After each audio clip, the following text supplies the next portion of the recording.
Yes, people. Waffle Don and Kate in the business in the building. Welcome to the Arsenal Talk Show with my main guy.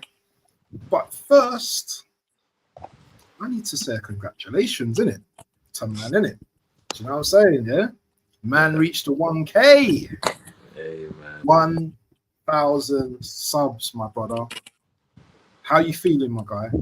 oh, first of all, we thank God, man. We thank God because, hey, man, that's the reason why we're all here. That's the reason why we're doing what we're doing, and hard work doesn't go unnoticed, I guess. Obviously, I'm just happy. Obviously, it's the first real milestone for me on the YouTube scene, and obviously I've been putting work in for 2 years now, almost 2 years now.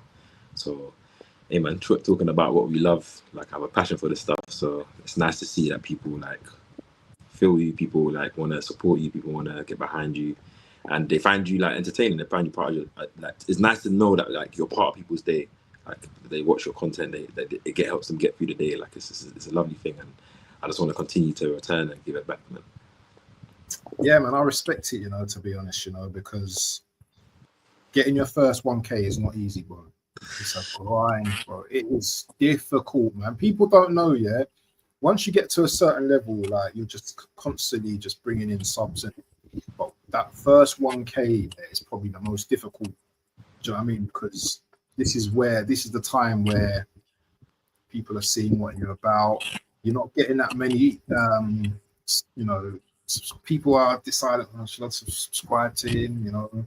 The views are techie. Even me, even though I stream every day, it's not about me, but you don't know what kind of audience you're gonna have in it, day to day in it, kind of thing. So you got to 1K now. The celebration, have your celebration, but there's more hard work involved now. You can't just stop there now at 1K. Now 5K now. Yeah, man, that's the target. Being kind of together in it on the same kind of thing. So let's help each other. Let's get to that magical place. Big up to Curtis Shaw. He's on the 100K. This is what I'm saying. There's levels to this. Yeah. I think there's a man in the chat as well. Big up to True Gooner. Do you know True Gooner? Have you heard of True Gooner? No, I've heard him before. But shout out. True Gooner he's Josh. He's an Arsenal fan. Big boy. I think he's got about 12K, 13K or something like that. But his levels are just going up and up and up and up. So big up to man like Josh in the building, man. And he's just doing his thing. He's just doing his thing. No, shout out STA. Yeah, man. Definitely. Shout out everyone in the chat as well, right, man? It's gonna be a good stream. Yeah, man, definitely. But let me just go through it. There's only a few comments here. Let me just go through them quickly. Did you see what Tony Adams said about Arteta and Odegaard? No, I haven't. No, I haven't. What did he say? Hey, Tony Adams. I went uni with Tony Adams. Say what? I done my sports science thing with Tony Adams, bro. That's insane still. But we're going back. But anyway, that's a story for another day. That's a story for another day. Big up to Static in the building, best mod in the business. You know about Static, yeah? Yeah, shout out Static, man. Static, yeah? Really appreciate it. 7 likes. Well done again for reaching 1K. I want to get to 30 likes today, people. Because you know what? Cape's here. I'm here, and you know what? It's going to be controversial. It's going to be talk. You know what? Different sides of the spectrum, but there's respect there. But you know what? There's nothing wrong with being different and having different perspectives, man. Do you know what I mean? Got to find the middle ground. Big up to BBK, man. Wicked show earlier with NFC Monster. Big up to you every time. That's my partner in crime as well. One of my partners in crime as well. Static. What's WYS mean? What you saying? Okay. Listen, old man. I've got to watch the stairs until at work. Have a good show. I can hear some little gremlins in the background. I don't know where's that mic or something, but I can see some little gremlins. That's better.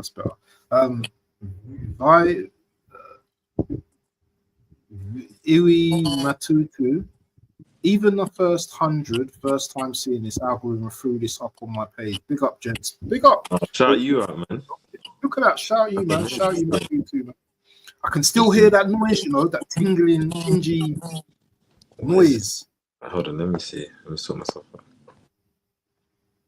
Josh on 14K. Yeah, that's what I'm saying. Big boy Josh, you know. Big boy Josh on 14K, man. Sorry, man, I got that one wrong. Be up to start. Listen, people are here today, man. They want to hear what me and you got to talk about Arsenal. There's a lot of things going on, man. A lot of things going on. So what we're going to touch on today, people, and probably Kate's going to just probably like add to what I'm going to say. We're going to talk about Eze first. Then we talk about kind of like the Man United game, predictions, starting lineup, and then we kind of like go into like, you know, like who the player of the season will be, most GA, and if there's anything else I've forgotten that you want to just remind me about, then we'll do all of that as well. Do you know what I'm saying? Yeah, I'm sure there's some things that you probably I've missed that you probably add to the thing as well. Yeah. Nice, yeah. I'm down. But anyway, people, yeah.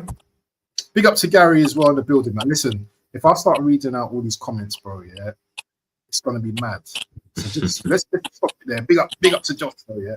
Josh, my brother, as well, yeah. Make sure you go and subscribe to True Gooner. But right. I think most of you already are subscribed to Josh already, so I don't need to say any more. But anyway, if you're not subscribed to Kate, his name's in the title. I can still hear the. I don't know what that noise is, brother. What is it? I don't know what that noise is. I don't know. It must be something. If I mute myself. Yo. You can hear me? It's me. It's my fan. Can you hear it now? Yeah, I turned off my fan still. Yeah. It's my fan. Hold on a sec. Yeah, I had to do that still, but it's too hot to not have the fan on. But damn.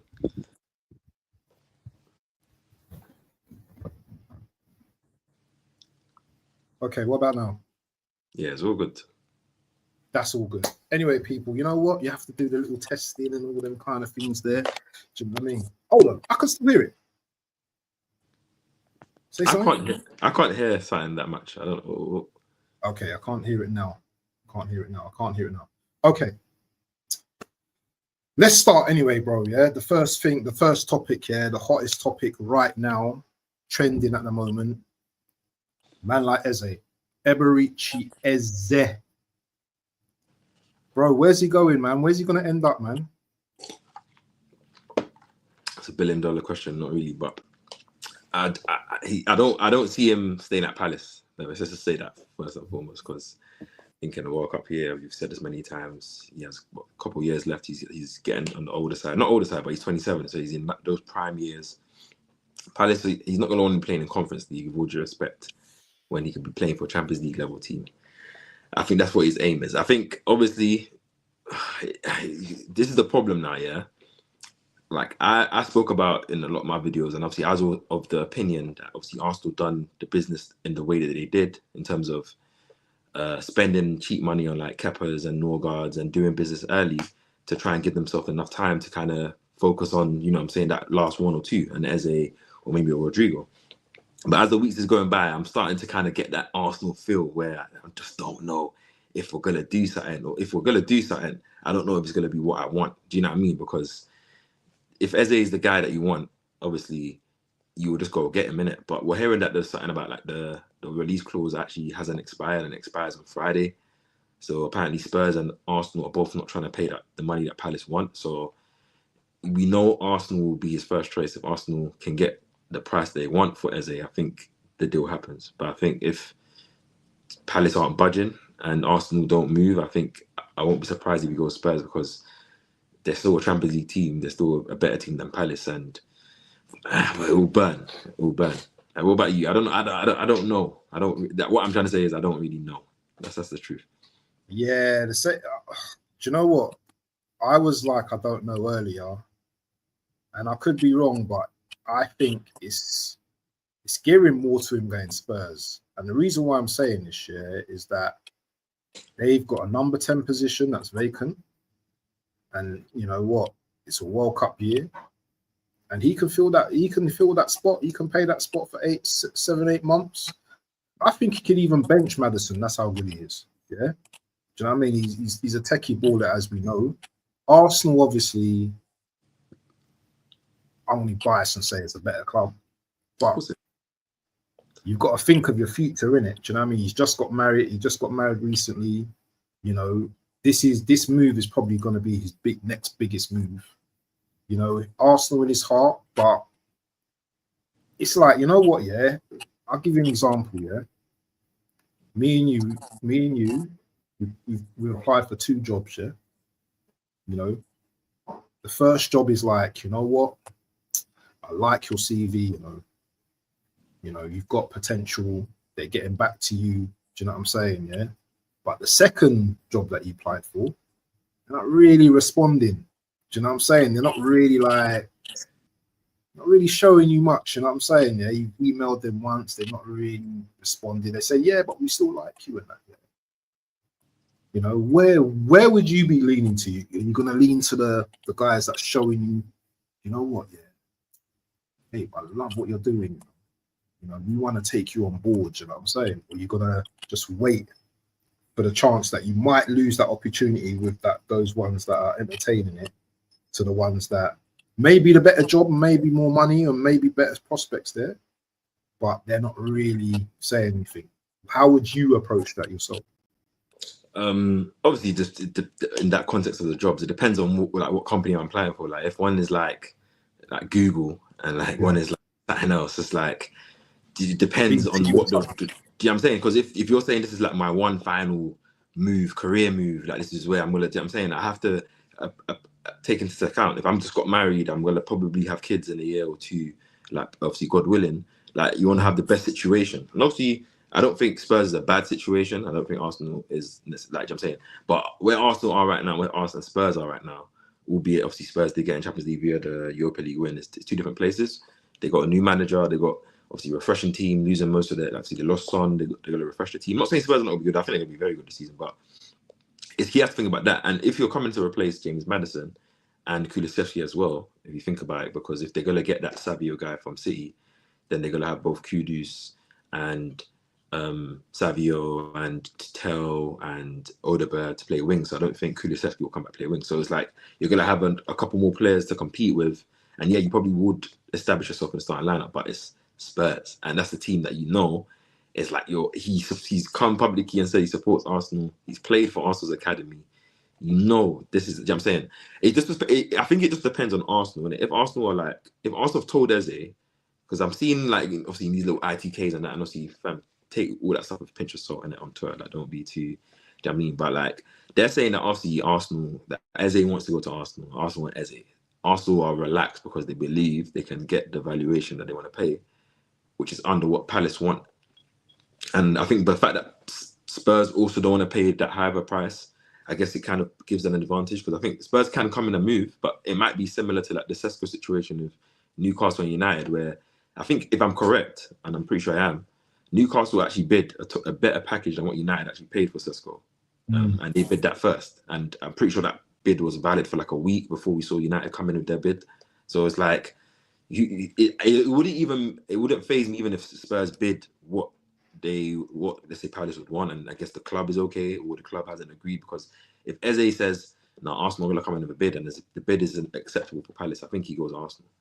I don't see Arsenal not sign. Like, I think Arsenal sign him, but I'm just saying that I'm not really worried about the Spurs aspect. I'm more worried about the Arsenal aspect, where Arsenal take a bit too long, and then or they're gonna say we have to move a player before we sign him, and then by all you know, this player gets injured or something, or you can't move him, and then I mean, as a goal goes out of the way, like, because I think he would want to come to Arsenal, man. Let's just be real.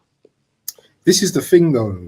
This is the situation where we're at, though, because I think it was yesterday morning I woke up and I saw the news that Spurs were like talking to Eze and that. And like, for some reason, I would probably usually be a bit annoyed about it. But I wasn't annoyed. I just wasn't annoyed. I woke up and I was just like, okay.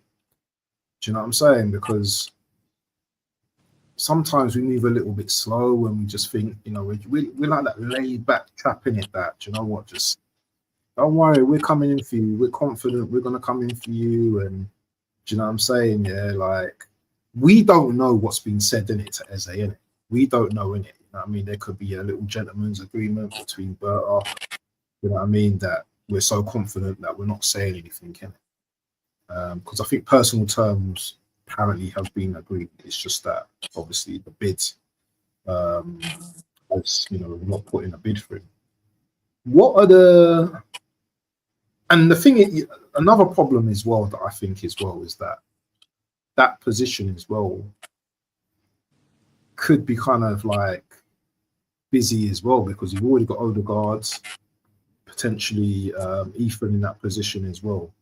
So Eze might be thinking to himself, boy, do you know what I mean? Even though we know ourselves as ballers, that he's gonna play, fam, if he comes. He's playing. Yeah, he's playing. No, I know what you're saying. So I'll ask you one question before I get into that. If it was Man City that were now keen and interested in Eze and not Spurs, would you be more worried? Like, you see how you said you woke up and you were calm. Would you be more worried? yes, Is it more of a Spurs thing? Because, you know, like, let's be real, like, given his history of Arsenal and all this stuff, yeah, like, he just, do you know what I mean? If it was Man City coming and saying that they want Eze and he's keen or whatever, would you be a bit more worried? Yes, because we know Man City don't mess about. And come on, Man City. Yeah, if he goes to Man City, it's almost like he's kind of guaranteed a little something in it. Do you know what I mean? Whether it's a couple, I don't know. Do you know what I mean? And he's playing for Pep as well. Do you know what I mean? He's playing with, you know, unbelievable players in that team as well. Of course I'm going to be worried, man. Even if Liverpool came, I'm worried. Yeah, that's what I'm saying. So I think as well, it's this, like, a lot of, because I'm calm as well. Like, when I saw it come out, I wasn't really at anything like that. It's just transfer window, so it's not really surprising. Like, I don't think because one team's interested in a player, that other teams are not going to be interested in that. I think, do you know what I mean? Like, you have to always be wary of how things are reported, especially when they're reported. I always say that stuff because yesterday was all blowing up, and then today is a lot of calmness. Like, anyways, digressing from that.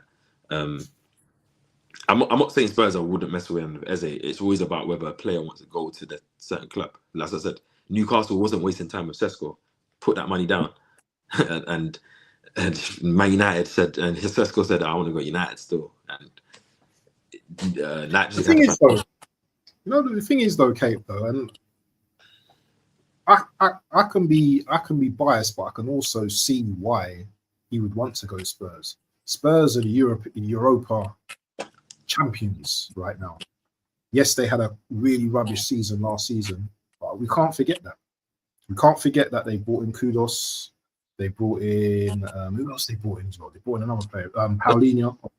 Yeah, Paulinho and Kudos have been the only two signings so far. Are the only two signings? You know, they've got a new manager as well. No, I agree. No, I'm not saying Tottenham is not a massive stadium. You know? I'm not saying Tottenham isn't, and obviously you have to remember, like, he's a London boy. Both teams are in London, but I'm just saying, like, because of the stipulations between the type of it's not like we're comparing Arsenal and Liverpool or Arsenal and City for destinations for him. I'm saying with those things, like, he can easily come and usurp whoever's in what position, whether that's the 10, whether that's the left wing in our position in our team. I think being a former academy guy, he has that unwritten story. Like, he probably has given up on that Arsenal dream and he's probably burnt, but he probably wants to come here.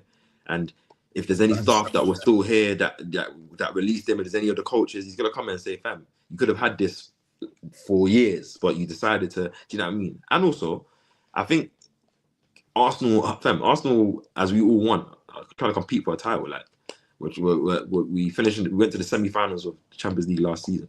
Like, I'm pretty sure we're trying to compete for that front as well. Like, so I'm not saying obviously Spurs are also Champions League, but I'm not saying, like, let's be real, like, we're gonna be competing to try and win. I'm not saying Spurs are not gonna try and win, but are you expecting them to win? Are you expecting to win the league? So there's all those little different stipulations. Like, you could be, like, okay, you can go to Spurs and maybe, yeah, you might get a lot of game time. You might get yourself into the England squad, or you can come to Arsenal, break into the squad, probably potentially help them win the league, and then you could be a guaranteed starter for England because of the narrative. If they have to, these are the things that go through their head. And obviously, I think if you didn't have the Arsenal connection, I wouldn't be as confident, I guess, because I would say, on top of obviously outside of those stipulations I just explained, he doesn't have that emotional connection. But emotional connections run deep, man. Like, the guy runs here. His mandem, or probably his boys, Saka, Madueke, and Rice, Madueke, the mandem are there. That's enough of it. Yeah, you have to realize. Yeah, go on. I understand that. Number 10 shirt waiting for him as well. It's not like it's those number 10 shirt. I hear it. But if Spurs win the Super Cup tonight, Can that change? As I said, yeah, I don't think he wouldn't go to Spurs. I just think it will be in an order of like Arsenal, then Spurs. So like even if Spurs was to come in and bid, let's just say 55 million, like, and I think you won't see like the news saying, oh, Palace have accepted a bid for Spurs. It will just say Spurs have bid 55 million, and then you will probably wait. It will be a wait to see if Arsenal are going to match that bid, because that's the one that he wants to go to. If Arsenal are saying, nah, we're not going to bid for him, then he's probably going to try and go to Spurs. Why would he not? But if like that's what I feel like the Tesco thing. You saw the reason I keep on bringing it up. I'm saying you saw Newcastle bid. You didn't hear that bid was rejected, but for 1 week now you're thinking, let's be real. If United are going to probably come in, and if they bid either the same money, they're going to get it. And it came out, they bid way less money than what Newcastle bid, because they probably maybe had a certain amount up front that Leipzig are like, you know what, that's fine with us, and created an installment plan that was suitable. Because all of these things always come down to that. It's always about what's that upfront fee, man. Like, because with Palace, you have to remember, they haven't really bought anyone this summer. Like, and they're going into the Conference League. And obviously, they're gonna want to find a replacement, but that's only really one in, one out. Like, they're gonna want to try and get like a decent amount of fees up front, like 40 mil, so it can help them put into their transfer kitty for this summer straight away and do some last minute deals. So they're not gonna really want this to run to deadline day, because it's not gonna give them enough time to kind of make moves. So I think after this reported release clause expires on Friday, I think I'm pretty like, obviously I think they're facing Chelsea, so watch if he does play. If he's involved. What, Spurs got Chelsea first game? No, I think Palace got Chelsea on the first day, if I'm correct. Oh, right, okay. Yeah, so I'm saying let's watch if he's included in the squad, or if he does play, does he exert himself? I'll say that's an interesting metric as well, one. And two, I think after this first game week, I think is when we'll see a lot of movement, because of those two stipulations. Arsenal and Spurs are both in the race now, so Arsenal can't move lax. And Palace also are going to want to get this deal done so they can get some money in, so they can get their, because they're lean squad as it is. They got decent players, but they're going to go to the Conference League now. It's going to stretch their squad. You know how that goes for teams that haven't been in Europe. So they're going to need to try and invest and bring on the 1-2s. The thing is, as well, the mad thing as well, isn't Liverpool wants Gay as well, don't they? Liverpool after a Gay, so they're going to be limited on the amount of guys they let go, because they need replacements for players, isn't it? So they're going to need a replacement for Eze, I suppose, if they get their money before the transfer window ends. So this is what I'm saying, man. Are we actually even thinking about that? Do you know what I mean? Obviously, we're thinking about this as fans, but you know, I don't know, bro. You know, but this is what I'm saying. But that's why I like the big clubs always the little boy clubs, because unless you're Brighton, who you're just buying these talents young, developing them, so putting them on good contracts, where when teams are trying to come in for them, like United with Baleba, they can be screaming 100 million plus, because that's just what they do, and they have a reputation for getting that kind of money. So why would they not? Palace, for years, were denying selling Zaha, wasn't trying to kind of valuing him at a certain price, never really made profit on him, and he went. And I think Gay has 1 year left on his deal. They can't afford to not sell him this summer. And especially getting a 35 mils is still for them, because he only has 1 year left. Like, do you know what I mean? In 6 months' time, realistically, Liverpool can come in and just say, 5 mil or agree for that, what's it called? Pre-contract agreement for the free next summer. And with Eze, I think he has 2 years left in his deal, but these guys are older. So our Palace going to be playing at that high level. It's going to be depreciating. It's going to be depreciating assets for a small club that can afford to not maximize that profit. That's what I said. Is the transfer market, especially in these types of deals, is a chess game, man. Like, it's hard for us fans, because we have to, come on, if ideally Arsenal should have got Eze weeks ago, in my opinion, he would have settled in and then. But it's not that easy, because, as you say, you might value him at a certain price. Palace was saying 70 mil for Eze on 2 years. I'm not saying he's not worth 70 mil, but it's like, if you can get him for lower, why would you not get him for lower? You have to think about it that way, because the demanding club don't have too much legs to stand on. I think once Palace lost that appeal, especially for the Conference League, they're not going to get this. That television. I'm saying you lose a lot of your legs, and it's just what Arsenal don't have now is because Spurs have entered the race. There's no, before it was just like everyone just assumed Arsenal were the only team. I even just assumed Arsenal. So I was very relaxed. I was like, if we're the only team, whether it happens on deadline day or it happens now, we're gonna get him. But now that it's the Spurs, it's like, come on, man, you step up the pace. Isn't there a third team that's interested in him? Though? I don't even know who the third team. Was it Bayern? Are they still interested? No, I think earlier on in the window they said it was Bayern, but I don't think Bayern are trying to move for him still. I'm not trying to move to him still. Okay, I hear it. But anyway, let's move on from the Eze talk, because you know what, God willing, innit? We don't know. It's out of our control, innit? Big up to the chat and everyone in the building, man. So anyway, let's talk about Man United versus the Asna on Sunday. I think it's a late kickoff, innit? 4:30, innit? 4:30 kickoff. 4:30. Bro, first game. What are we saying about the team? And I'm gonna actually, we're gonna actually do a team. We're gonna do a team 11, yeah, first 11. You're the coach, and I am the assistant coach. And I'm gonna argue with the coaches per normal. I'm gonna say, nah, I'm not having it. I don't think I will, but let's just do a starting 11. What's the formation, coach? What we playing Man United? What's our formation, boss? Yeah, I play a 4-3-3 or 4. I guess it's a 4-1-4-1. That's kind of what we play, more than a 4-3-3. But like I'll play something like this where, do you know what I mean, like a kind of normal formation of 6 and then 2 8s up front and then 2 forwards. Obviously we know Raya will be in goal. That's not really a debate. So, for some people though, some people want Pepper in goal. I don't know why. Where is it? Here it is. Raya in goal. Yeah. Who you starting on the right though, boss? Oh. I'm gonna start Jane Timber. Timber, yeah. Yeah. The reason being because United, like with the players they have now, like Cunha and Bremo, they got some tricky guys still. Like we need to have our 1v1 defenders to be playing against these guys. So yeah, I will go Timber. What about obviously the 2 guys usually pick themselves, don't they? Yes, Saliba and Gabriel. Yeah. The left back. Interesting. Actually, I'm gonna put Drew and Timber left back still. Okay, boss. I'm gonna put Drew and Timber left back. And I'm gonna put Ben White right back, actually. Okay. I see what you're doing here. Okay, interesting. Reason I've changed my mind, even though there's been an argument, is just because I like the idea of Timber facing Mbeumo.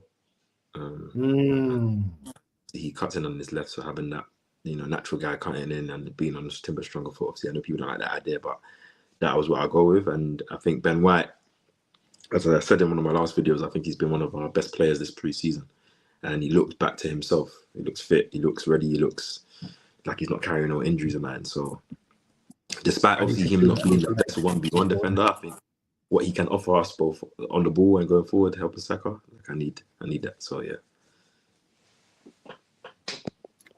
Who's in defensive midfield, boss? Zubi. Zubi. Okay. Loudmouth said I'm making a colossal mess.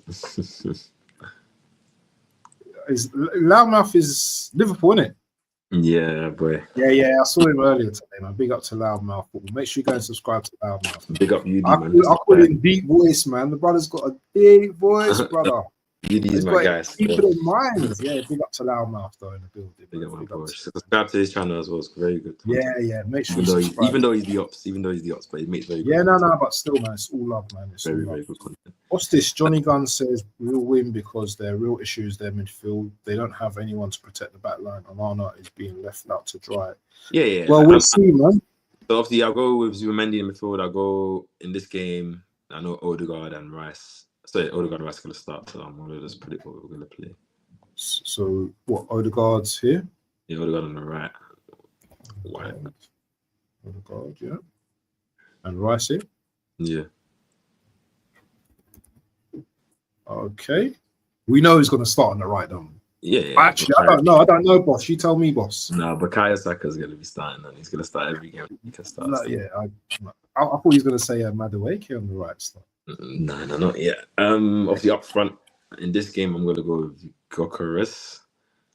Okay. Even though I'm not against Havertz starting, that's personally my opinion. But if you had put Havertz there, yeah, BBK would have killed you, bro. Yeah, I might just put him. I might change him before I end, just to make sure that he's getting angry still. But and on the left, I'm going to start Martinelli still. Okay. So this team looks like a lot of experience in this team. A lot of these guys already played the game together. Obviously, Zubimendi and Gyökeres are the new guys here. That's a very strong team, bro. Yeah, a lot of the teams. Think about it. If you put chop and change the left backs, put Leo Skelly, you have Calafiori in there. Like you can, do you know what I mean? Put Madueke for Martinelli or whatever. Like I think the strength is still there.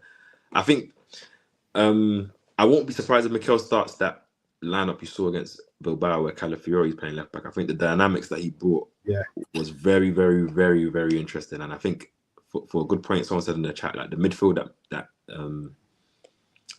that United have, yeah, like if we overload that and we drag them left and right, like Casemiro is still starting in this game, which I doubt, but I think we can really exploit them. And obviously, given the fact that we have a runner like Gyökeres, I think there's a lot more threat in terms of goal running threat that we have now with going on against these kind of teams that maybe might play a low block or not than we do before. So yeah, like I just like the idea of Timber playing left back and locking up Mbeumo. And obviously, don't get me wrong, they both have good guys. Cunha and Mbeumo are very, very good players. Don't get it twisted. They're going to have their moments in this game. But I wouldn't be mad at any iteration. I don't know what you think about this lineup. Do you think Sesko will start as well? Or do you think he might come to the bench? No, I don't think Sesko will start in this game.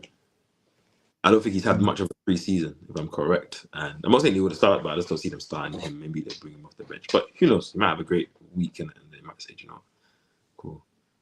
What's their midfield saying, man? What's United's midfield saying? Obviously they got they shouldn't dare start Ugarte in it, but they got Ugarte. He's good. No, Ugarte is not good stuff. No, I don't rate that guy stuff. I don't rate. And they got Fimbo. What's the guy on the left? Dorgu or something. Dorgu. He's okay.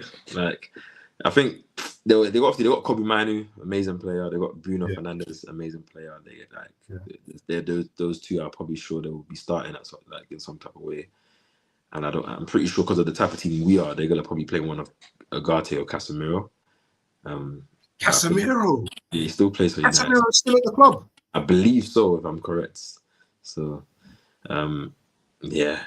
Like, I think we'll be able to dominate the midfield, having a player like Zubimendi in there, having Ben White linking up with Saka again, overlaps. Like, I think the way that we were playing, like as I said, our tempo is increased. I think, like as I said, like I remember I told you, I think Zubimendi's gonna be that player that everyone's gonna talk about at the end and say this, like that there's levels to this, innit? Yeah, probably will be that type of midfield. No, I don't think he'll start both Casemiro and Ugarte. I think that would be a big. That's just slow, innit? Yeah, like just no ball playing really. No, obviously it's legs and I guess tacklers, but like, come on, man. Like if we overload the midfield, it's gonna like they're better off playing Kobe Mano and trying to get the ball and actually manipulate it to their forwards than trying to stop us. But, what about Ahmad as well, though? But because they've got. I think they've been starting Ahmad like right wing back, but I don't know if that's only because but I don't know if that's because, he does. But obviously, like you have Cunha. I think you have Cunha and Mbeumo in it playing. Mbeumo plays that right, and he's more of the player they spent like 7 million on. And I think Cunha, I think he plays on the left, but I don't know if Højlund is going. I don't know if Højlund's going to play in this game, innit? But like, I don't know what they're going to do. I think they're trying to get rid of Højlund. They're trying to get rid of him. So they might start Sesko. If they start Sesko, then I'm pretty sure Mbeumo plays on the right. I think I don't know if he was injured during preseason, so I don't know if he's going to be available for this game, like to start, because Ahmad's been playing there, and I'm pretty sure Ahmad's one of the best. Ahmad will probably play right wing back, and I think I don't know who plays left wing back. It might not be Dorgu. I can't remember someone else played in that game, but I like the defense. Like I like Euro. I like who's the guy, the Dutch brother? What's the Dutch brother's name? The Dutch brother, is he Dutch? What, who, Mazraoui? Sorry, De Ligt. De Ligt, yeah, De Ligt, and who's the other brother? Is he French? Yeah, Lenny Euro. Young brother. Yeah, those three would start possibly. Yeah, yeah, they got good players, man.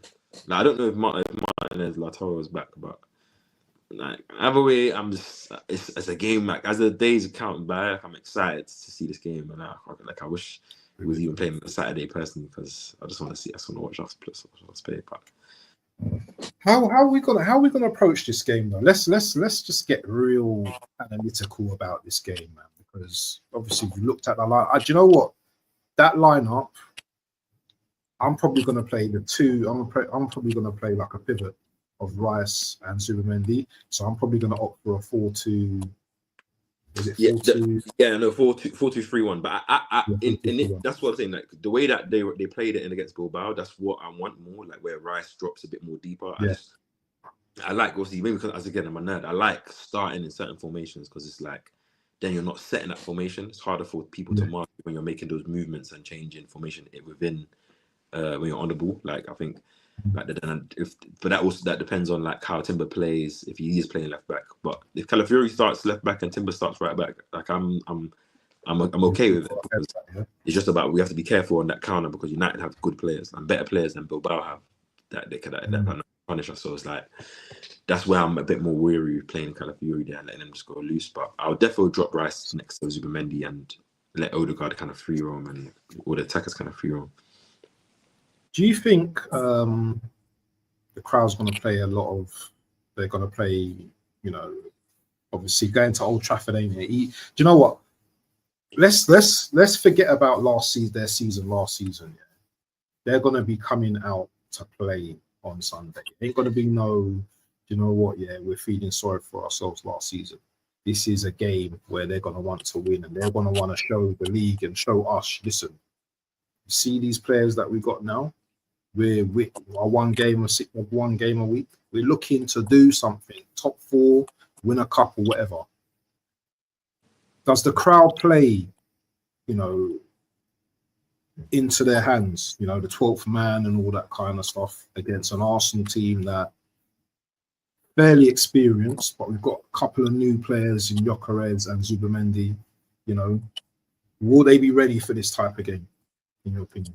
No, I definitely think from an Old Trafford crowd are going to be up for it. Like this is a big club, it's a big stadium, and their fans are always on it. Like, you know what I'm saying, at least for the beginning of the game, they'll be on it. First game of the season, Arsenal Man United, real old school, like the real Premier League top dons. It's the real rivalry, isn't it? So having that as game week 1 after, let's be real, like we all love football, innit? So that first game of the season, that's why I said I'm even a bit more excited now, because it's a big game. Like it's a big game straight away. There's no like easy first game where maybe the performance can be a bit lax, but we get the 3 points to calm. Like we'll have to play well still to beat United. But I think like we'll be up for it, man. Like I'm up for it. I think we'll be up for it, because it's a big game. Like I think as soon as that fixture list probably came out and we saw that first like six games, like that's what I said. The club and everyone has to just lock in from the beginning. And I'm not saying that all the results in pre-season and performances kind of mirrored that, but I know in terms of the mentality of the team, we'll definitely be ready for this game. I just think we win it in the midfield, especially. I think they're going to continue playing that 3 at the back formation that Amorim wants to play, and there's not much adaptation in terms of like how we kind of adapt formations within formations when we're playing. I don't see this similar type of thing with United, and given who they might start in there, like I think. You know what I'm saying, having played as Mendy, putting Odegaard a bit higher, Rice, you know what I'm saying, like all these guys, I think we should, if you dominate the midfield, which I think we will, and have, as I said, the difference between last season and this season, because I think it was like we drew there, but I think United were kind of playing low block as well. They was kind of attacking, but we just didn't have that killer. But we have a killer now, which then poses a different threat. And this is also a killer that this manager knows very, very, very well, which might be his downfall because he knows Gokares, but he also might know his threat and know that like you can't play around leaving chances because he's gonna finish.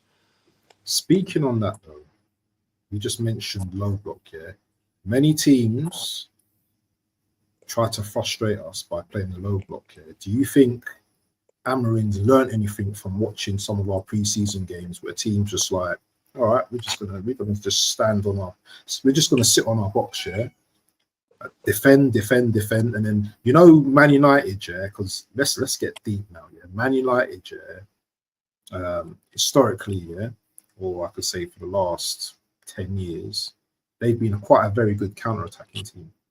So they've got pace now in Burmo, Cunha, Sesko as well. So do you think Amarin might be maybe thinking about that instead of like charging against us straight away? Because the thing is, if he goes down that route, then we could just pick them off. We could just pick them off if they try to play, do you know what I mean, ball for ball, win it, because obviously we're a better passing side. Yeah, but that's what I was. But this is what I was trying to say in that last stream. I was saying when I said most, like for like 36 of the 38 games we face a low block, and yeah, the manager's got to adapt to that. But I'm saying, like, how many teams in the world, like the best teams, you think face a low block in majority of their season? Like, not even like even Liverpool last season. I watched a lot of games. They didn't face a lot of low blocks. There was a lot of teams that tried to think maybe we can go toe to toe, at least in the beginning of the game against Liverpool. And why is it just against us then? Because it's true. I think especially that run that we had at the end of the 24-25 season, teams kind of knew that, hey, if you're opening up against us, we can kill you. Yeah. That's one thing. And you've seen it. Like last season, there was moments last season, PSV, Sporting, West Ham, Palace, when teams didn't do the low block and they said, oh, do you know what, let's go. They got absolutely destroyed. Like, that's what I said, that you can't say this team can't do it. Like, this team's done it. Like if there's space for these players to turn out and it's not getting pressed and there's no low, we can play ball and we know all these guys are good. That's like any team in it. But I think Amarin in the 3 games, because he played the first game we played at Emirates, I think that was one of his first games, the FA Cup game that we lost on penalties, and Old Trafford. All 3 games he played a low block. All 3 games. And obviously maybe that was also part of United squad not being that good as well. Them obviously seeing what they league, but that's also, I think, with respect to what Arsenal have. So I think even more in this game is even more reason why they can kind of implement that, because they know they have more of that threat on the counter now with the players that they have compared to last season.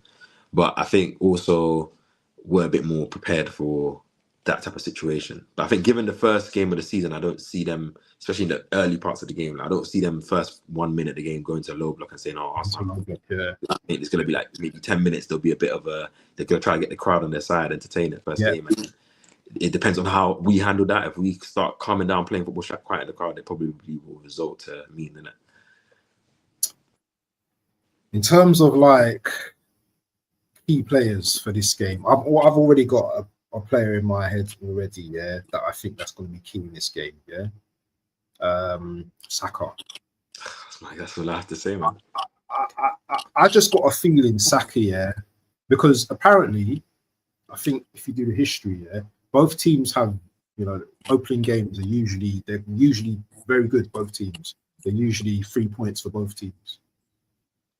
For me, Saka, yeah, I don't know, for some reason, Saka's just going to do a madness in the first game. You're just going to do a madness. Yeah, like I think in the last three years, yes, because I think in the 2020 that season was the Euros where he missed the penalty, so he didn't start that season. But yeah, in the last 3 years, he's performed on the first day of the season, and he's either scored or scored and assisted, or scored and assisted as well. Big pitch as well. Remember that Nottingham Forest goal in the first day, he smacked it top bins. Yeah. And then the last year when he could cut in, smacked it near post. As you said, big picture, Man United, obviously they play 3 at the back, so if Ben White, his partner in crime, is there giving him that support, taking away, you're playing Odegaard has a bit more space now with Gyökeres, and as I said, I think the Gyökeres thing is interesting because because he's a runner and because like you're gonna have to respect the fact that his goal record is his goal record, even if you say, "Oh, I want to see it." So you're not just gonna leave him. Like he's gonna occupy the centre backs a bit more. He's gonna worry a bit the defense a bit more. So that might give Saka a bit more, less of a double team, or the centre back is not as close as he would be covering for the left back. And you know what I'm saying, I think Saka's like this season. I think as he stays fit, I think he's gonna like. I put him up there for one of the player of the season, like Barclays Premier League seasons. Like no matter what signing we sign, even if we sign the wingers that we want, I still believe that's the best player in our team, and I still believe that's the guy that's gonna be one of the most, if not the most influential guy in our attack. So like I'm putting on him still, him and Zubimendi to ball out at Old Trafford and to be like the main reason. Well, you've been talking. You've been propping up Zubimendi. Nah, you see this Zubimendi brother, yeah. Like I'm telling you, like when you know when you first watch players, yeah, and you're anyone that like first watch anyone this season, like probably a lot of guys with Desiree Doué or other guys, like when you see certain ballers, Vitinha for example, like I've been known about Vitinha for years, so it's like seeing him do this now doesn't surprise me, but it's lovely to see. But like a lot of people, it's like wow. Like when I first watched Zubimendi, I'm just like, this guy's culture, but I just always thought he was small. So like I was like, does he play 6? Does he play 8? And then this like last 2 seasons, big up AFC always, yeah. This last 2 seasons, yeah.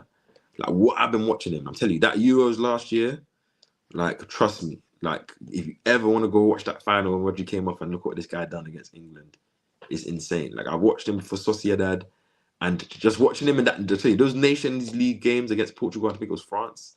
I'm telling you, like you're watching a guy that like he looks like the type of like Vitinha type of player. Like all around the pitch, there's no way he's not comfortable. There's no way he doesn't make the right decision. There's no way he doesn't like he's and it's the Spanish thing. Maybe it's the Spanish Portuguese thing with these kind of players. They're just cultured in the way that they view and play football and use their bodies and that. Like, trust me, that guy. Like trust me, give a couple of months, you're gonna come out and say, "I love this guy, man." Like I can tell, like you like proper ballers, isn't it? Like that's an intelligent footballer right there. I have to big him up. I hear it, man. I hear it. Okay, so do you know what?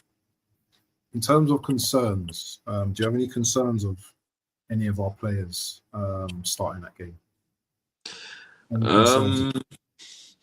The only concern I have is with Odegaard just being able to just play those passes in behind, because as I said, the last couple of years I think United are not a good defensive team, so they're gonna leave you spaces. They're gonna give you moments to kill them, or give you moments to where there's space in behind. It's whether now we have those players that are just deadly in those moments to make the right decision, right way to pass, right time to shoot, like edge of the box, no dilly dally, and trying to just like, banging it. That's the guy that I think outside of Saka and Zubimendi, he needs to have a big game, because he's gonna be influential to be feeding Gyökeres with those runs in behind, and he's gonna probably get a lot of space at the edge of the box. So yeah, that's Johnny Gunner. Definitely, it's not just the control Zubi, is that he has the class in the that's what I'm saying. Like all over the pitch, all over the pitch. So if Odegaard ain't doing what he's doing, Zubi can got them cutting balls. That's why I'm like when you watch like Zubimendi's gonna like expose how good our 10s are, because he's gonna give them the ball so much within those that central space, that zone 14 that is deadly on your back foot with the right way to pass, like with the right. That amount of time for you to be able to like turn on the side, receive it on side on, and have get a shot off or get a nice free ball going. So this is where I say there's more pressure on Odegaard, because now you don't even need to really be dropping so deep or even out the block to receive the ball. You should be able to receive it in dangerous areas and dangerous moments, like where if we're preaching about a Wanyeri or an Eze, or for United where someone like Bruno Fernandes receiving those balls in the dangerous zone can make things happen. Because he's just, that's his style of play. That's why I said, the pressure's on him, because you're going to be able to get a bit more dangerous. He's going to be in a lot of positions where we're going to judge him like, fam, you should have done better there, like, because last season you wasn't getting into these areas, but now you are, and you're not doing good enough, or you are doing good enough, and he's back. In terms of like, obviously we're going to get a lot of free kicks and stuff, yeah. Man United ain't that very good on set pieces, are they? Remember Onana, he's not very good on corners. Other keeper I think they have is it Bayender, that he's not good at set pieces. Yeah, he's not good at set pieces. Even though he had a good game against us in the FA Cup, but he's not good at set pieces. So the way we're talking, yeah, this should be a straight dubs then for us, really. I'm very, very comfortable in it. Like, I know when I talk to my United friends, like I might talk to some United guys. I'm seeing like I hate being, because I don't want to, like, it's not about being clipped. I don't care about being clipped. You can clip me, I'm a fan. I'm gonna get that's calm. But it's just more like if the game, like if like, this is what I hate. Do you know that game? You know that season, 22-23 when we lost to United. I think when they signed Anthony and that it was earlier in the season as well. Then he scored, didn't it? Because no, he was twisting up, man, innit? Didn't he score that his first game, innit? That offside goal from Martinelli from Saka, and he ruled out, and that game, that was one of those games where, like, if that goal had counted, the way we're playing would have wiped them. Yeah, but like, do you know what I mean? Because I feel like we need to wipe. Like, United are also a team that need to hold more than just a 3-0 from us, in my opinion. And I'm not saying it's gonna happen at Old Trafford, but like, for the pain they've caused me over the years when I was younger, and I just remember I was a younger guy. Obviously, I know you were probably in the years where it probably even hurt a bit more because the banter and everyone knows about football. Yeah. But like, we need to give them something still. Like, I like how we've kind of been on a revenge tour with a lot of teams. Like, we've given City their licks. Obviously, Liverpool need to hold some licks at some point. Chelsea have held their licks. Do you know what I mean? That teams that we're going on that little revenge tour where we're giving teams what they deserve. United are on my list. And I believe they need to hold something. They need to hold something, like, where, like, because if imagine us giving them a 4-0 first game of the season. One, that changes the whole narrative around the league. People will be like, "Right, Arsenal serious." And two, just to hear United fans silent for a couple months, because they'll be like, "Damn, like, all that, I need it," and we can do it. Don't think it can't happen. It's just about whether we take the chances early enough when we're dominating the game, and that's why I got to hope Gyökeres is that difference, isn't it? With starting at force to his feet. One, like, out of, like, let's say 2 out of 4 chances at least, and I hope you put it in the back of the net if it's clear cut. And that's what I'm hoping. That's what I'm hoping. My concern, I suppose, is going to be Martinelli. I suppose. Yes, he's got the pace and everything here, but will he have end product? Will he be able to put crosses in? I know in the last game he put in a few crosses and stuff like that, but we always want to see Martinelli do more. If he starts, that is, but yeah, he's probably going to start as well. In terms of like impact on the bench, because we know what Arteta's like, 75 minutes, 80 minutes. It depends how the game is going. Madueke may be coming on. Who else? Ethan. And Kai. Possibly. I think those are the 3 type of players that I would. Obviously, you got like Marino as well, like someone that you can bring on, changes the dynamic, makes you get taller. But I think like Norgard as well. Yeah, Norgard as well. I forgot about him. You might have a Lewis Kelly kind of Fiore. You have something that is starting to look a bit healthier, but so there's especially Ethan in this type of game where I think it's a big game one. Like, this is I don't think he's played at Old Trafford. If I'm correct. No, he played last season, so my bad. But like, we playing in the central areas. I think I'm saying against the Casemiro, maybe tired legs of Garte. Like, come on, man. Madueke coming on point to prove. Maybe either to rest Saka or to change up with Martinelli, and then obviously Kai Havertz. As I always say, you strip a man of his starting berth. That's like, he's going to turn into a hungry man, or he's going to turn into a guy that's going to do something like that. I think seeing the way he came on and just scored that goal against Bilbao, the power, the pace. I like the power. I was shocked, bro, when I saw that. I wasn't shocked, but I was more shocked with. Obviously, I guess he's been gymming and that we've seen the pictures and that it looks like he's definitely bulked up like a lot. But he looked a bit more secure in his body. Like last year, you could tell a lot of times. Like, and I said that obviously, fam, everyone can cuss Havertz in it. Obviously, I like Havertz, and I can say that. You know, I don't care if people don't have it. I really like Havertz for many reasons.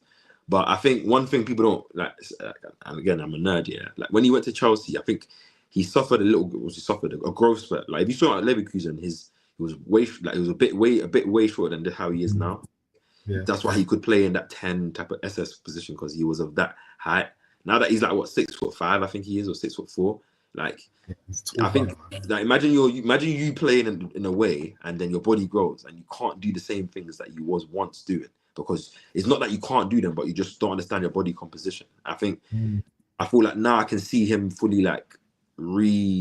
he's probably a bit more secure in his body, because he probably knows like how to use the frame a bit better. I'm not saying that means he's going to be doing around the world and rainbow flicks, but I think like when we're speaking in terms of things like ball striking. Like, you know, a lot of times Havertz will be scuffing some efforts and stuff like in I think we'll see a bit more like, because that think about that chance. He started deep in our half. He ran all the way, held off the defender and slotted it. Like it wasn't the scuff finish. It was a bottom finish. I mean, it wasn't the. But he knows he's got competition. That's why. That's what I'm saying. So, this. But this is what I'm arguing. I've been saying all summer. It's good to increase the competition of the squad. Yes. All it's gonna do. Like, I've played in teams where, like, because you talk about the Eze thing. I'm like, fam.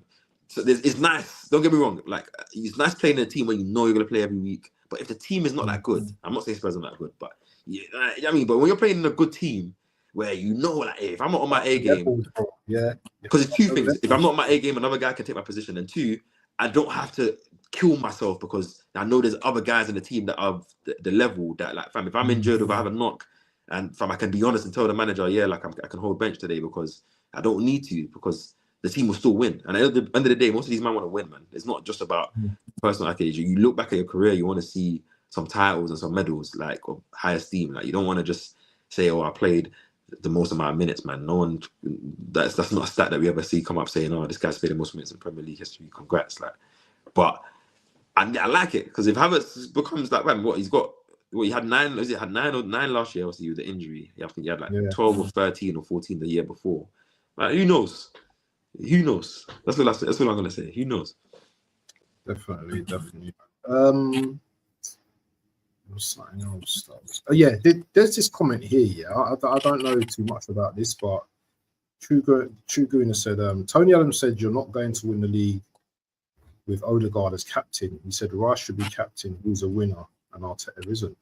What do you think of that comment there from Legend? I should ask you what you should think. That's your classmate, brother.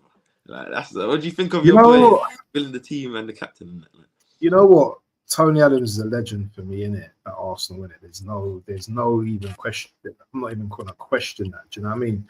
And to be honest with you, yeah, Odegaard's he's a captain, yeah, but he's not that type of captain. He's not your rah captain. That's gonna rear up in your face and all that, like a Gabriel or anything like that. He's more a captain, you know what I'm saying, that supposed to be leading by example in his play, which we know he's had a poor time recently. I think he's one of those guys, isn't it? Like he, because obviously maybe people don't like it, because at the end of the day, it's not like because your captain, certain player has an armband that, like, if I'm a fiery character and I'm a confident speaker, I'm going to speak regardless whether I'm wearing an armband or not. So I'm pretty sure someone like Rice, Gabriel, trying to think who else is in there, like maybe a Raya even, they're going to be vocal, innit? Jorginho last season, like, I think they're not talking and shouting at players or telling guys off. But I think with Odegaard, I think it's a couple of things. I think he's a very personable guy. So I'm pretty sure, like, you always see him, like, how in all the videos of these new signings and that, he's always the guy, like, making guys feel welcome, telling them if I'm anything he need. Like, obviously, probably everyone does that. I can tell he's probably a standard setter. Like, never shows up late to training, always trains hard, all that kind of stuff that probably Arteta wants. Shout out to Eros. But can I just let me just cut him. No, go. Do you know what it is? Yeah, when you look at the Liverpools, the Man Cities, yeah, you've got like Van Dijk for Liverpool, you've got like Rodri for Man City, Chelsea. Who's Chelsea's captain? Is it Enzo? Reece James. All of these players, yeah, you know they're ballers, yeah. Romero now for Spurs. Romero for Spurs, and we've got Odegaard. It just seems a little bit too. Yeah, I know what you're saying. Too nicey. Yeah. Too nice, bro. I just think it's always, like, as I always say, and like I think it's a tough situation. As I said, the only way, like, to strip your captain of the captaincy, unless he wants to relieve himself. Obviously, don't, or another manager comes in and then he doesn't. Yeah, for me, I want this guy to be my captain. It's like, if the same manager comes in, how do you look at a man and now this is the guy I'm having my arm around, I'm taking to the meetings and that. Obviously, yeah, all that. I love it and I hate all that shit at the same time, because especially when we're not playing well, it's like, fam, come on, man. Like, the crowd. But if he's playing, if he's doing his thing on the pitch, yeah, we're not questioning anything. We're not questioning all the. That's what I'm saying. Last season, I think, outside of, like, the leadership and the preference of the type of captain, obviously, I would definitely want Rice or Gabriel to be captain. But that's besides the point. I don't really necessarily care. It's more because he's your captain. It's hard to kind of drop your captain, like in terms of on a starting team. Like, I'm not saying you can't. Like obviously last season we didn't really have much competition for him, especially when Saka went down. But like, he was getting benched though quite a lot last season. No, he was getting them subbed off like a lot. Like, and that's why I was making a point that for your captain that gets subbed off a lot, especially in the season where we had obviously he was coming off the back of the ankle injury. He probably was feeling a bit of that. Like, let's not disrespect that, but I think that messed him up. Yeah, that messed that 100%. He had a newborn baby, and obviously I haven't had a baby yet, so I can't say that. But I can imagine those two things together. But that's not excusing anything. You're a pro baller, you get paid a mad amount of bread, but you got to be considerate. These guys are humans, innit? But I think the problem with Odegaard is that because he's your captain, it's hard to drop him. And last season, as I said, when Saka went down, Ethan had to play out there. You didn't really have that natural guy that you can just even say. And I wouldn't want that pressure to be on Ethan last season because it was his breakout season in which he done well. I think this year I'll be way more trusting, and I'm pretty sure Mikel will starting. And we saw that in the preseason, anyways. That Ethan over Odegaard a lot, or bringing him on early, like if not like. And I think if he's not performing up to that level, as I said, there's like hopefully, as I said, God willing, this is what I'm saying about Eze. Like he can easily just get dropped, and it's probably more natural and more easier to drop your captain if he's not performing well, and then maybe I think Saka will be the second captain, and I don't mind Saka being the captain either personally as well. I kind of like the fact that he's been the one mainstay for the last 6-7 years, and is our best player, and is one of the like. Anyways, Saka. I don't need to get into Saka, but I think if Odegaard gets dropped here, if Odegaard gets dropped, I think the problem is like think about it, we have Max and Ethan. So at some point in time, whether it's next season, in 2 years' time, Odegaard is going to get sold. I've been saying this because you have two players. I think so.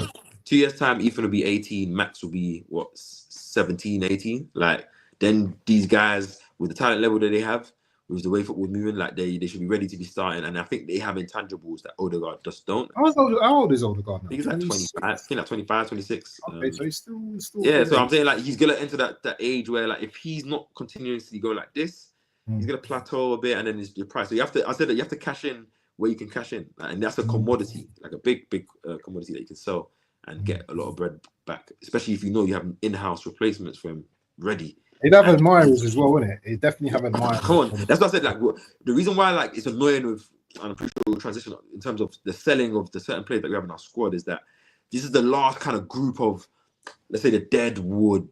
Like next summer, if we're selling anyone, it's probably like your Martinellis, your maybe Marinos, your Odegaard maybes, your Jesus's, and they should kind of bring in a bit more money, like than someone, your Kiviors, if he has another good season. Like, do you know what I mean? Like, I think those type of players will start getting moved, and maybe a question mark on Kai Havertz's head or something. But then that it's gonna bring you bread. It's not gonna like be this 20 million stuff that you've been experiencing for all our lives. Like, I think hopefully, God willing, in a couple of years we start seeing some good sales in it. But hopefully, but we still got Nelson here, man. Nelson's not budging right at the moment. But I hear him, man. Like, this is the problem when the guy's on 100 bags a week. You think whoever he's going is going to give him 100 bags a week? I think I see something today saying that he obviously and I understand, like people were saying, oh, how can he do that? I'm like, fam, you don't have to think about Arsenal, bro. One and two.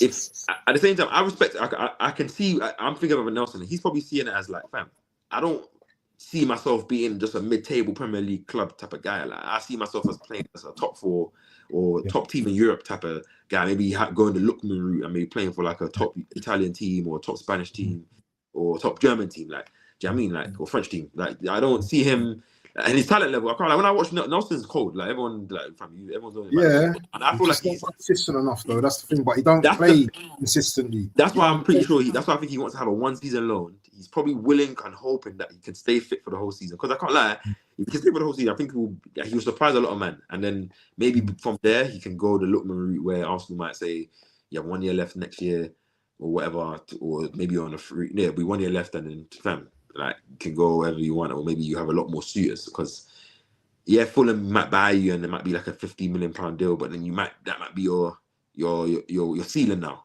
Do you know what I mean? Like you don't go. He's 25 now. He's not getting any younger.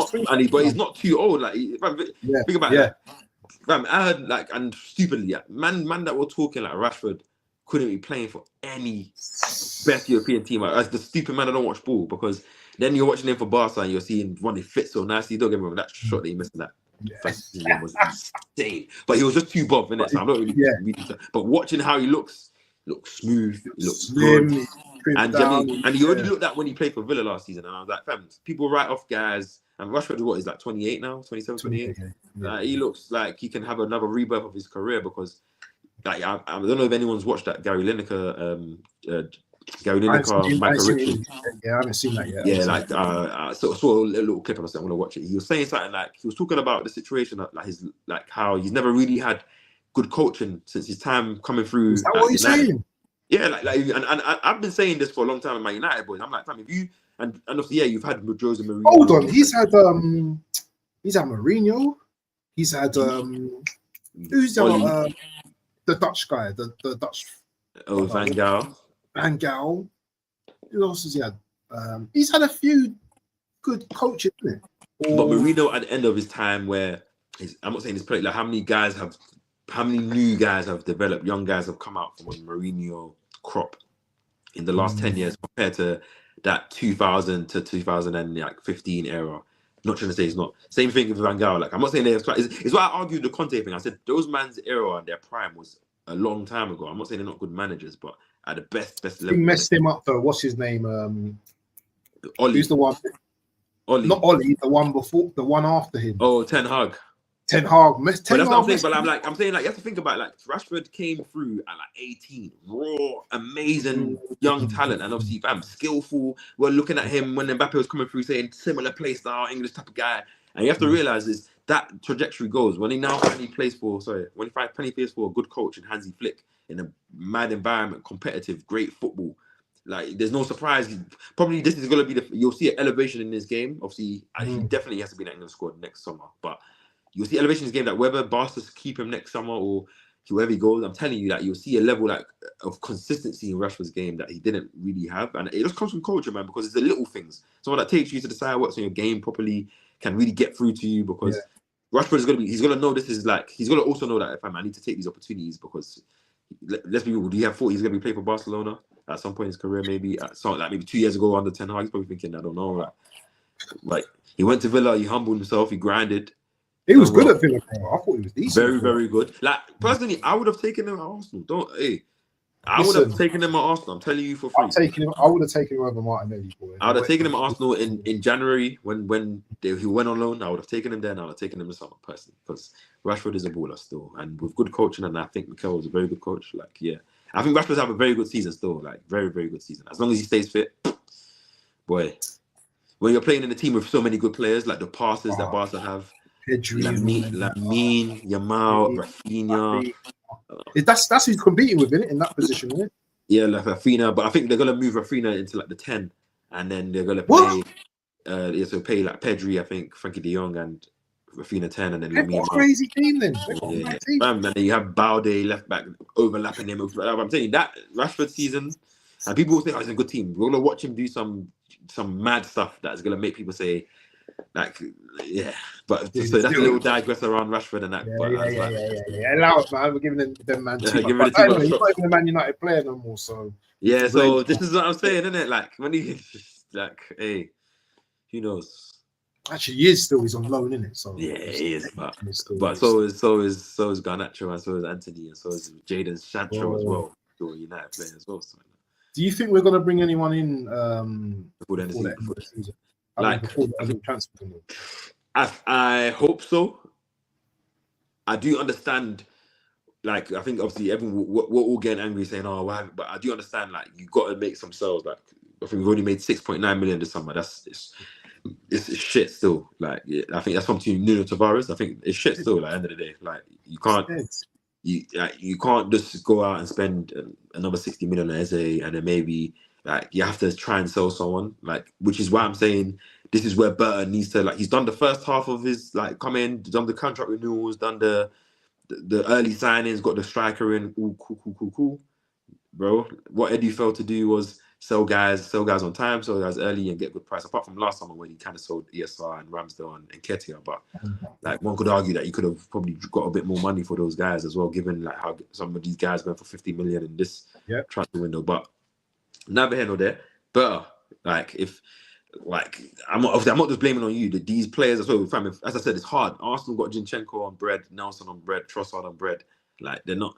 Like, do you know what I mean? Like they're not just going to want to leave unless the team they're going to makes sense and the you about Zinchenko talking today? Like, yeah, but I understand everything he says still. Like I hear it as well. But I hear it, man. It winds me up as well at the same time. Bro. But it's the point. He said something about like I know for the normal guy, reading what I'm saying is hearing a man saying he's earning the money I earn staying on the bench is mad, but man, I love playing, and obviously given the fact that I've come from Ukraine, you know what it's like there. But it's like, bro, I understand it. That you can tell based on the type of footballers he wants to play, though, isn't it? He loves playing football. You can tell that's a guy that probably plays football on a Saturday when he's not playing ball outside. You know what I'm saying? He's a footballer. So sitting on the bench, fam, I'm telling you, most man, I would be burning if I'm not playing ball. But brother, can't we just bring him on like in the 8 or? But remember last season we started to use him a bit more in the higher positions. But I think the problem is now, as I said, like you got Max. We've got to play him, bro. But that's what I'm saying. Like the problem now is that like you have players in positions that like left back, you have probably 3 players you would rather play if fit over Zinchenko, and I'm not even including Timber. And in the 10 or the 8, like especially if you had an Eze, like you're not. Like that's an option there, but you're paying. As I said, it's like you're paying a guy almost 200 bags to be a 5th option. That's insane on a business level, isn't it? The Jesus thing is a bit more difficult because he's injured, and we know what Jesus can bring when he's actually playing. Like, so it's a bit different. Like when Jesus is actually fit and looks himself, I think he's Jesus still. And I was always down that hill. And I said he's certified to have a 7-game run this season whenever that happens at some point where he's just going to look like the best player in Arsenal, best forward, and he probably will hold Havertz and Gyökeres as some kind of bench because he will just be doing a madness and we'll be saying, oh yeah. But then God will see. I hope you don't get injured again. But Zinchenko, it's hard, man. It's hard. That's why it's annoying that Arsenal gave all of these guys mad contracts and then wasn't thinking about like once you were replacing them, thinking about the out plan, like and how you do that. Like last season, if he wasn't going to use Zinchenko as much, should have got him on loan. Should send him on loan to his team, let him play. He would have probably played a lot of games, and this summer we would have been able to sell him because teams would have been interested. Now it's like no one wants to pay. They don't think like that, do they? Arsenal as a selling club is the worst. It's the worst. Serious, bro. If you're not playing, putting them on loan, bro. But anyway, let's do a score prediction, man. I don't know if there's anything else you want to cover, but my dinner's ready, so I'm gonna have to go and. No. We can. I'm pretty sure after the game or on Sunday, obviously we'll touch on. Definitely. Let's do a score prediction and chat get involved as well. Yeah. Ken be killing. Big up to yourself. Said Arsenal to get rid of dead weight and be ruthless. Let's do a score prediction. So, do you want me to go first, or you want to go first? Yeah, you can go first. Let me think about it. I think it's going to be a tight game. I'm just going to say maybe 2-1 Arsenal. I think they might get a jammy little goal, but I'm going to go for a 2-1 Arsenal. Yeah. I'm going to go for 3-1. I think. I like that score. I don't see United like I want us like I don't see us wiping them first game. If it happens, amazing. And I don't see us losing. And I think we have to try and get comfortable again. But United will always score in the home ground. And I'm trying to think the last couple of matches. I think they've scored in all. No. I think we the last 24-25 we beat them 1-0. Yeah, we beat 1-0. Yeah. So that game I think we dominated them in that game. But I can't predict a clean sheet. 3-1. 3-1. Yeah, 2-1, 3-1. Chat. Any scores for you? Or I think Saka will score.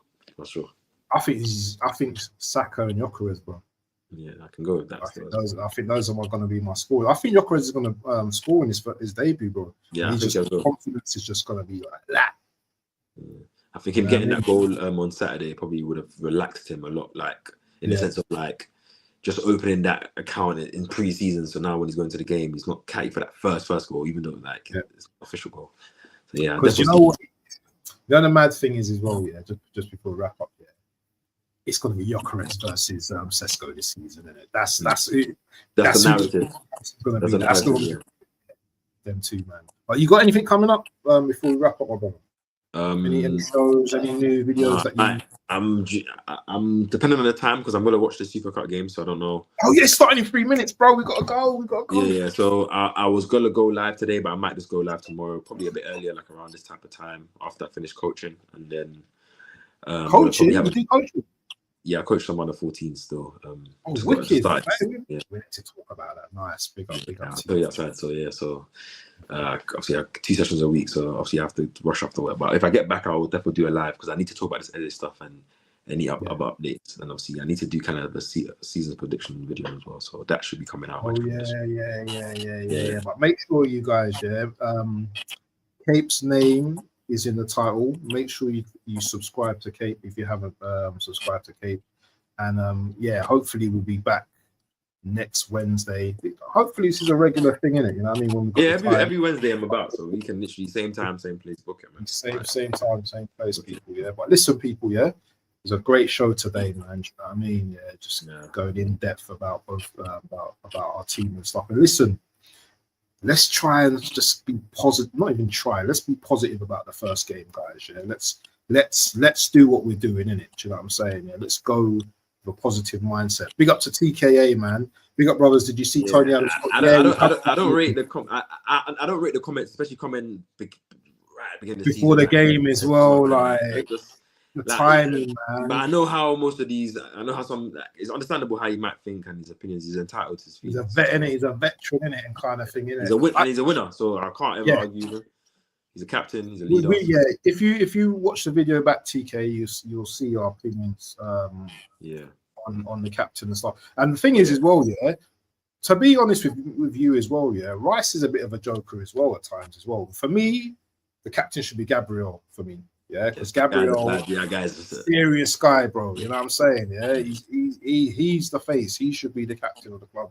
But you know what?